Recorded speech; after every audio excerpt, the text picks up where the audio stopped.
This program is made possible by funding from the UCF Metropolitan Center for Regional Studies, where government leaders, business executives, and academic experts come together to discuss major issues facing the state of Florida.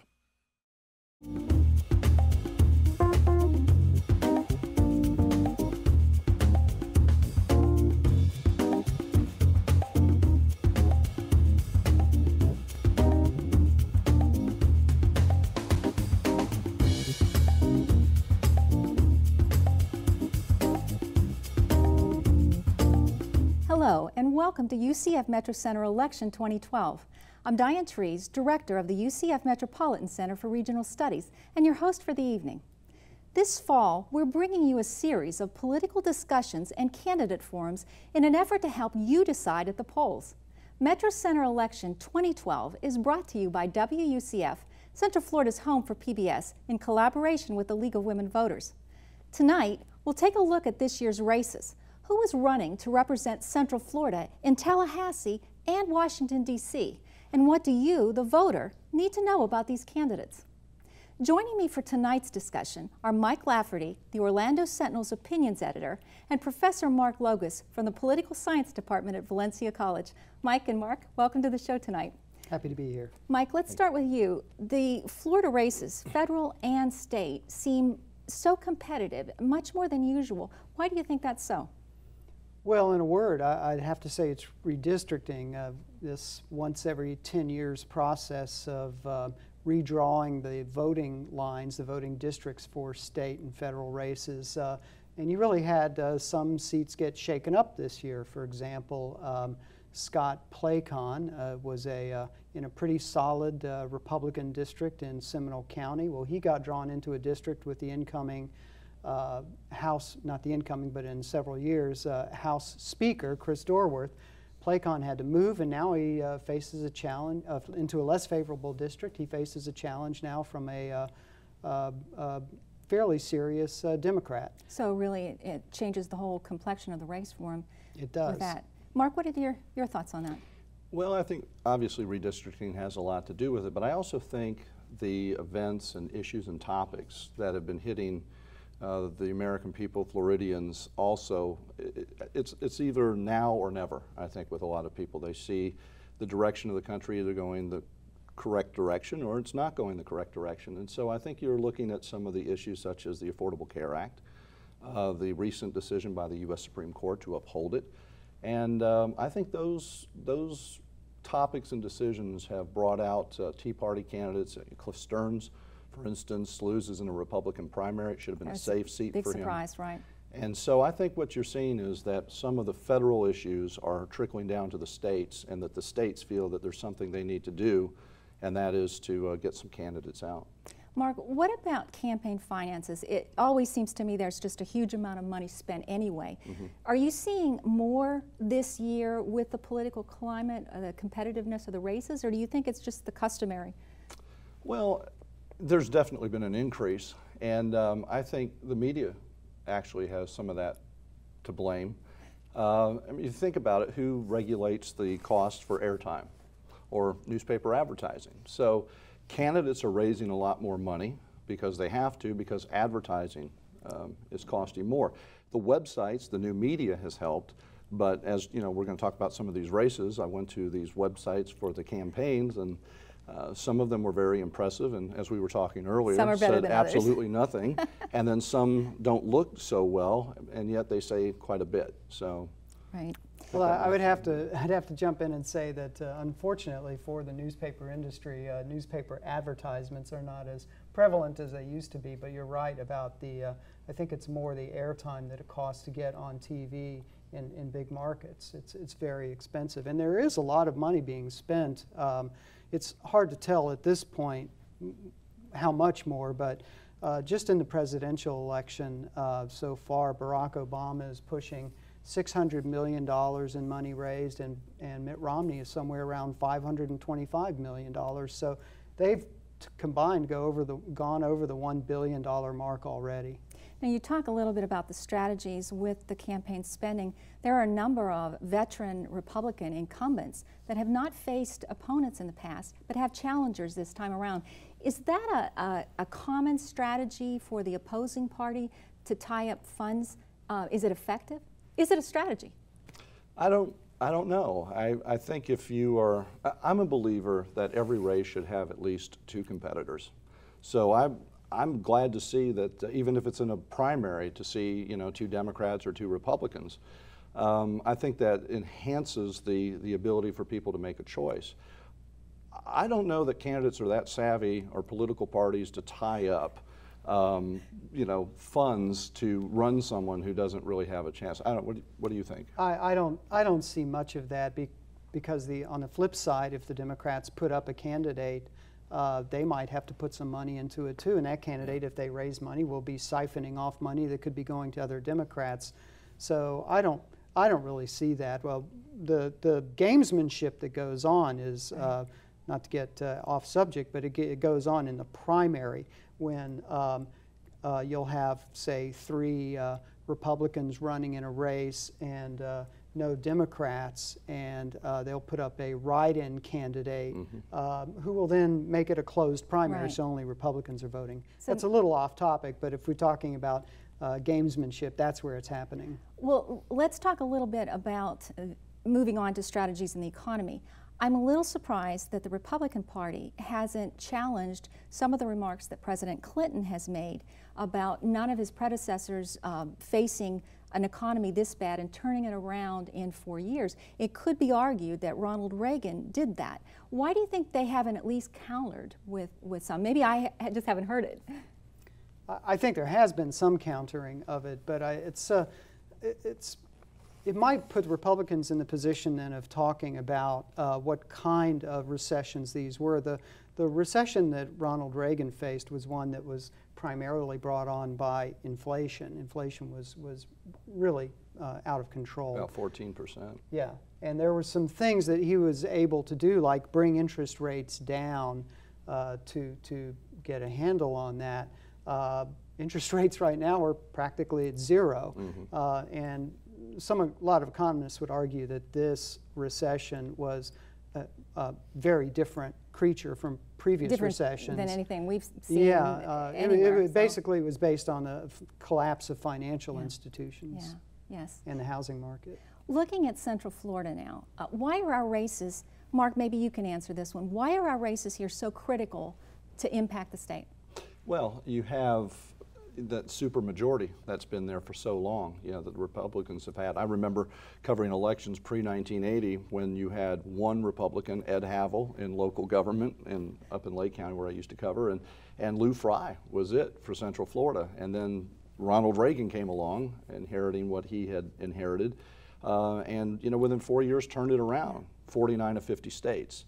And I think that the coattail effect of 80, the 82 sweep, then 84, you saw a dynamic change in politics.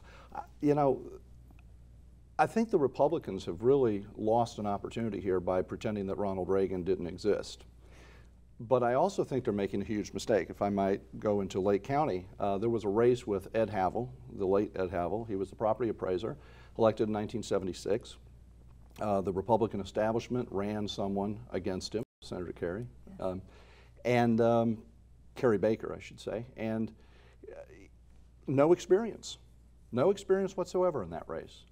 And what happens is you get someone with 40 years of experience kicked out. Now the Republican Party in Lake County is targeting Imogene Stiegel, and there seems to be something in common there. Age. She's older, but she's very good at what she does, and she's one of the last Democrats in Lake County. And what's happening is that they're targeting her seat. She's a Democrat, and she's too old. So what's happening in the state? I think that the Republicans have taken it for granted that they own much of what's happening in the state legislature, and they're unfortunately targeting people that really shouldn't be targeted. Well, let me ask you, Mike, with the Republican Party having held a supermajority for a number of years now, what would happen if the Democrats could take maybe 2 or 3 of the Senate seats, maybe 5 or 6 of the House? That would give them some negotiating leverage for the annual end of the session when everybody needs to compromise on stuff. Right. Is that a possible outcome for races for this fall? It's hard to know. There's not really that I'm able to find a Cook political report on a state level that does that kind of analysis. But you know, I would imagine the Democrats have there's such a difference in the number of Democrats and Republicans. They have so much ground to make up, and I suppose it's possible they could become a parliamentary pest if they got a few seats, but they are still way, way behind the Republican Party right now. And I can't imagine anyone seeing that those dynamics are going to shift very significantly. Yeah, I agree 100%. I don't think they can do it, but the point I brought up with Lake County is, why would you focus on a strong Republican and bring new blood in because there was a split there? You know, Ed Havel kind of went to the Tea Party side of it. You hang on to what you have and build that base, and now all of a sudden it doesn't make sense to me that Republicans are going after Republicans. I think over another couple of election cycles is going to chisel away that supermajority. We've talked a little bit, we touched on the redistricting, which occurs, the voter lines are drawn every 10 years. How does that affect the incumbents then, and what does it mean for challengers? Mark, you want to answer that one? I think you hit on it earlier, that it certainly shakes it up, and all of a sudden you have someone who's safe that's no longer safe. You know, Plaken's an example of that. I look at the Electoral College, though. It's amazing that right now Florida has 29 Electoral College votes, equal with New York. And they were, you know, separated 2 by 2 and then 4, you know, 20 years ago. And I think that's key. We're getting more representation. You know, every state has 2, so we have 2 senators and 27 in the U.S. House of Representatives. So we're having much more of a say in the Congress, but we're also having much more of a say in a presidential election. So I think that's a very big plus for Florida. Well, let's look at the federal level then. We have 33 U.S. Senate seats up for re-election this fall. 21 of those are Democrat, 2 more are independent, usually voting the Democrat. Do you think that chances are that the Democrats will hold those seats or that number to keep majority rule there? I think most people think it's going to be really tight. There were far more Democrats incumbent Democrats who retired than incumbent Republicans who retired, and that creates an opportunity. So I think every race is going to be really important, and not least of which is this one right here in Florida between this well-established, long-time politician, Bill Nelson, and a Republican who's currently in the Congress, Connie Mack, who has a lot of name recognition still for some people. And that's a question, Mark, I was going to ask you. With the incumbent for the U.S. Senate seat with Senator Nelson, Republican Connie Mack, who has the edge and why? Well, I think right now that Bill Nelson does, but I'll go out on a limb here. I don't think it is going to be close. I think Republicans will take the Senate, and by a sizable number. And I think one of the reasons that right now it looks as though that you know, Bill Nelson is ahead is because he is. But I think as we get closer, we're just weeks away, he was not in a very high-profile position at the Democratic National Committee, at the conference, at the convention. And as a matter of fact, he appeared and then disappeared.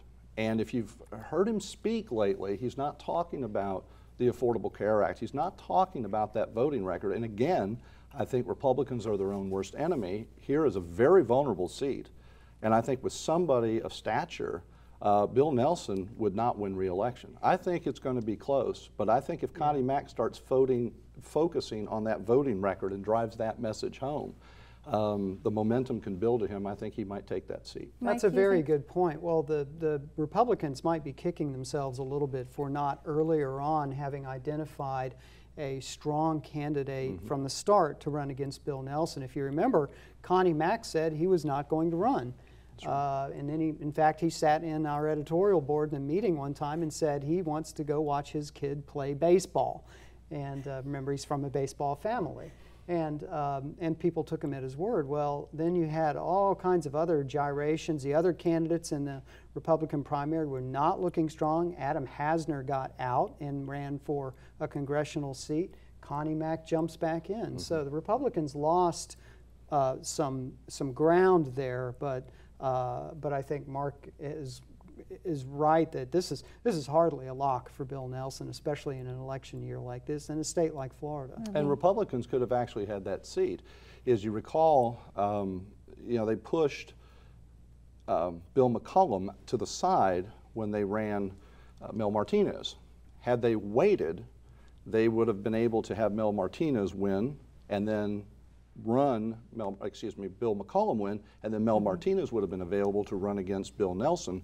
They could have had a lock on those two seats, but they've had a tendency to throw Bill McCollum under the bus as well. Let's take a look at another contentious seat, and this is the U.S. Congressional seat, District 9. You have Democrat Alan Grayson, you have the Republican Todd Long. Now this is 41% Hispanic district. How important is this seat, and how significant is it that neither candidate is Hispanic descent? Does that matter? Well, at this point it doesn't matter because they're both, neither of them are Hispanic. I think there was a little bit of a surprise among some people that none of the two Hispanic candidates, particularly John Quinones, was able to make it past the primary. So at this point, you know, at this point, you had a fairly fractious Republican primary, and Alan Grayson was just out there raising a lot of money, and had the luxury of going after different targets, particularly John Quinones, who some people think maybe didn't do as well because Alan Grayson spent money going after him in the primary. Well, what do you think now? John Quinones and Mark Ochsner, both defeated by Todd Long in the Republican primary for this seat. Both have thrown their support behind Todd Long. Will that make a difference? No, because it's Todd Long and it's Alan Grayson. You know, I'll just say it, there are no winners in District 9. I think both, I mean, Tiger Bay this week shows that these are, I don't think, two people that are ready to represent that district. You know, I'm very ashamed of the behavior of both of those individuals.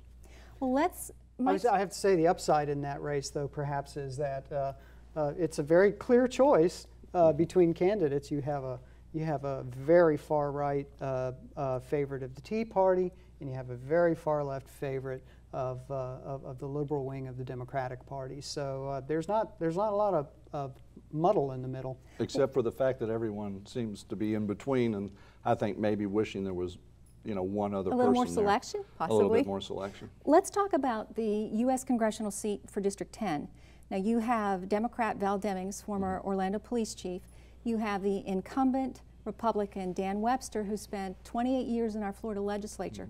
How important is reputation and name recognition for these two candidates? I think they're both very reputable. Dan Webster turned almost $500,000 back. He's been running that office, I think, very efficiently. I think Val Demings is going to have some issues when it comes to the crime rate in Orlando. I mean, you know, recently been cited as the #3 city, most dangerous city. Crime was starting to really spiral out of control, I think, at that time. There were some other issues related to some materials that were taken out of a car. I think that Webster is not the guy, though, that's going to bring that stuff up. So I think you're looking at two people with direction. They have, I think both can work across the aisle. I know that Val Demings has been appealing to independent candidates. Yes. So it's going to be one of those outside, maybe Republican groups that might start those types of ads, but I don't see it coming from Daniel Webster, especially after what he endured from Alan Grayson, you know, 2 years earlier. That's right, that's right. Mike, let's move to the state level. The Senate seat, District 14. This is parts Orange, Osceola, Polk County. You have a Republican, Will McBride, and you have a Democrat in Darren Soto. Now, this is a new district, 50% Hispanic. Both candidates are of Hispanic descent. Who do you think has an edge here? Well, I can tell you who has an edge in money, and that is, and in experience in the legislature, and that's Darren Soto. He has raised, I happen to have a few notes here. He has raised, I'm sorry, he does not have an edge in money. He's raised $170,000, and McBride has raised $270,000. $200,000 of that is McBride's own money. Right. So he's pumping a lot of money of his own into that into that race. Darren Soto, though, does have legislative experience. He's been a member of the House since, I think, 2005.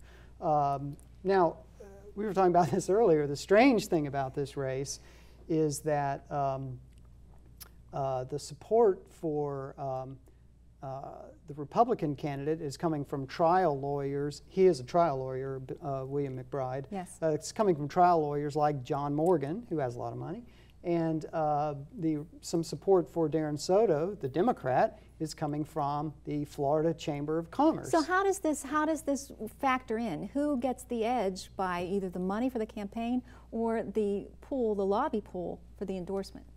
Well, Darren Soto has twice as many contributions so far. He has like close to 350 contributions and about 150 from McBride. And if you look at Soto's, the breadth of the contributors, it's everyone. It's unions, it's PACs, it's committees, it's top Democrats, it's a Democratic Party.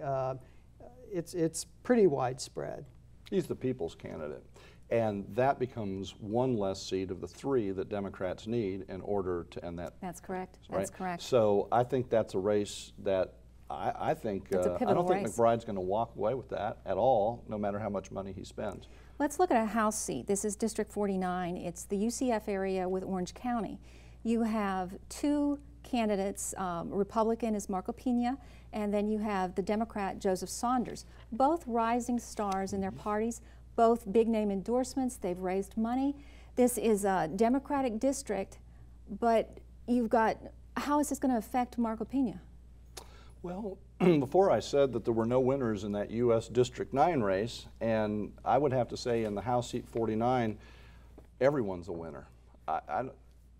Both of these people are very impressive, and I think they have a lot to offer. They have very well thought out plans, and there's strong opinions that they came in for both parties. Yeah, and I think that whoever wins is going to represent this area, you know, wonderfully. We'll be seeing possibly, no matter who wins or loses, we'll be seeing more of both of them. They're both very bright young men, and they are young men. I'm not being condescending. No, they are. They are, and they're both very well spoken, and have actually put some thought into what they have to say. And you'd be surprised how many candidates we get in these editorial board interviews who have put very little thought into their positions. But this is a 41% Democratic district, 30% Republicans, and a huge, nearly 30% independents, which is, independents are a big deal now.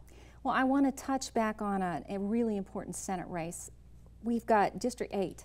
This is parts of Volusia, Lake, Marion counties. You've got the Republican, Dorothy Huckel. Now, the Republican Party has put up $2 million for ads.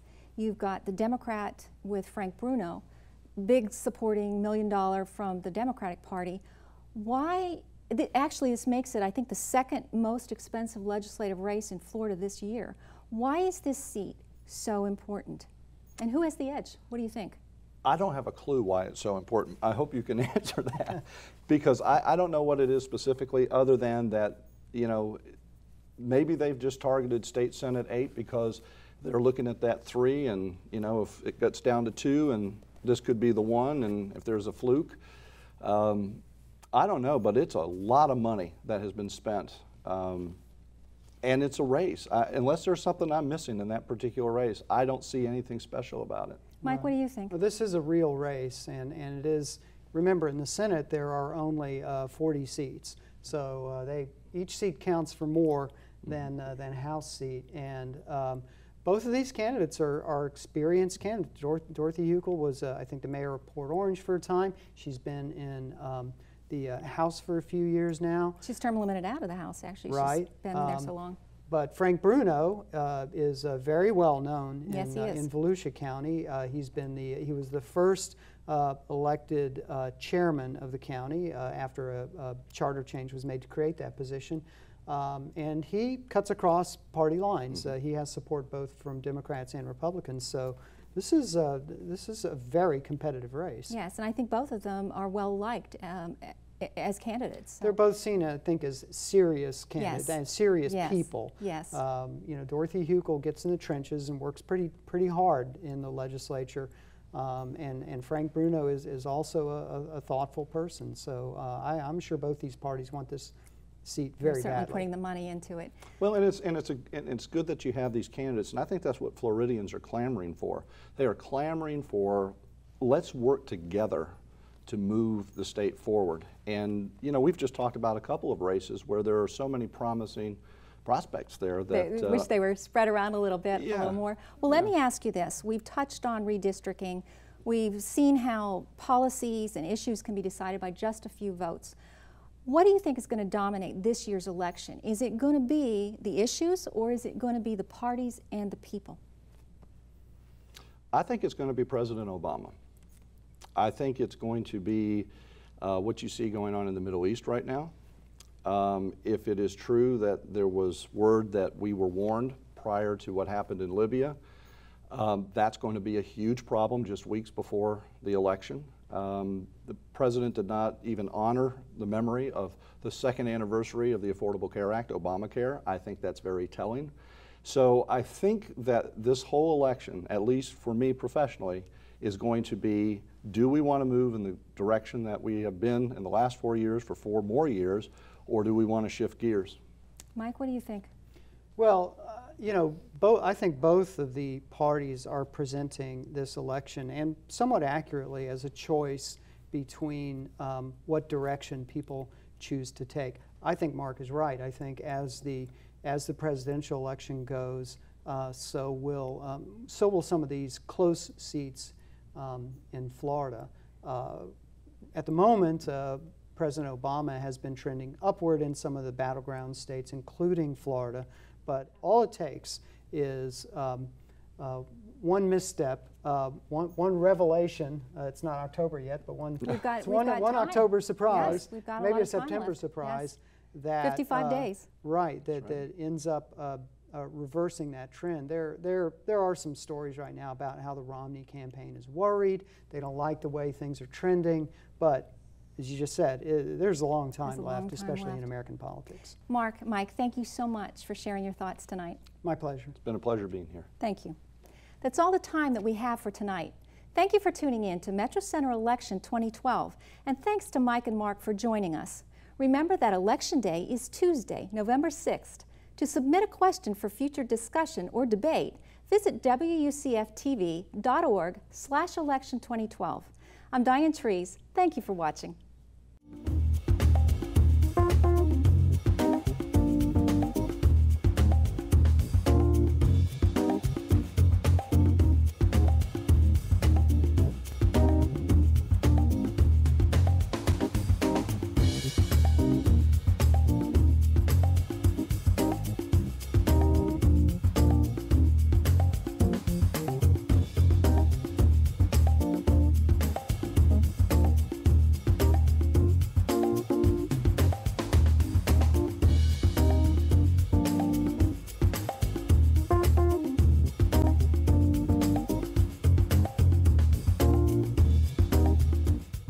This program is made possible by funding from the UCF Metropolitan Center for Regional Studies, where government leaders, business executives, and academic experts come together to discuss major issues facing the state of Florida.